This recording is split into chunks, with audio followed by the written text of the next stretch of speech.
પ્રાતઃકાળ થાય એટલે વ્રજવનિતાઓ દહીં, દૂધ, માખણ ઇત્યાદિ લઈને નંદભવન તરફ પ્રયાણ કરે. નંદાલયના આંગણામાં બધી ગાયો ટોળે વળીને ઊભી હોય.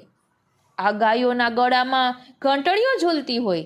બધી ગાયો નંદભવનના આંગણામાં આવીને પોતાની ડોક, માથું ધૂણાવીને ઝૂલતી ઘંટડીઓનો રણકાર કરે અને જાણે કે શ્રી કૃષ્ણને જગાડવાનો પ્રયત્ન કરે.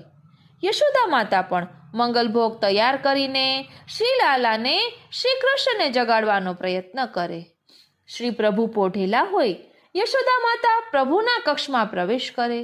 તે સમયે બહાર ગાયોની ઘંટડીઓનો રણકાર તથા વ્રજવનિતાઓના ઝાંઝરનો ઝનકાર થતો હોય. આથી શ્રી કૃષ્ણ જાગે એટલે માતા યશોદા પોતાના લાલને આરોગાવે. ત્યારબાદ પ્રભુના દર્શન ખુલે. આમ મંગલા બાલભાવથી પૂર્ણ છે. આ સમયે કીર્તનના સ્વરો પ્રભુના આંગણામાં ગુંજતા હોય. આવી સમયે ભક્ત શિરોમણી શ્રી સુરદાસજીના ખંડિતાના પદોનો ગુંજારવ કેટલો આહલાદક લાગતો હશે. યશોદામાં લાલજીની આરતી ઉતારે. આ આરતીને મંગલા આરતી અથવા તો મંગલા કહેવાય. આ આરતી પછી તેરો આવે. વ્રજનારીઓ ગોપિકાઓ જે ભાવનાથી શ્રી કૃષ્ણનું મુખ દર્શન કરવા જતી તે જ ભાવનાથી વૈષ્ણવો મંગળાના દર્શન કરવા કાજે હવેલીમાં જાય અને મંગલા આરતીના દર્શન કરીને પ્રસન્ન ચિત્ત થઈ જાય. દિવસનું મંગલાચરણ પ્રભુ દર્શનની શુભ ભાવનાથી મંગલમય બને. આ સમાના પ્રભુ મંગલમૂર્ત કહેવાય. આ મંગળાની ભાવના થઈ.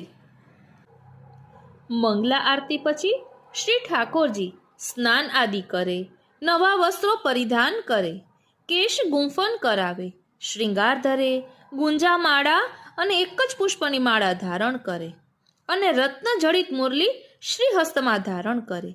આમ શ્રી ઠાકોરજીના શ્રૃંગાર થાય. દર્પણ દેખાડે. શ્રૃંગાર દર્પણમાં જોઈ પ્રભુ પ્રસન્ન થાય. પછી શણગારના દર્શન થાય. દ્વિતીય સમાના દર્શન ખુલે.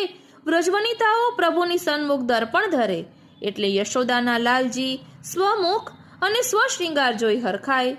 પ્રભુના મુખ ઉપરની પ્રસન્નતા નિહાળીને વ્રજાંગનાઓ પણ આનંદ વિભોર બની જાય.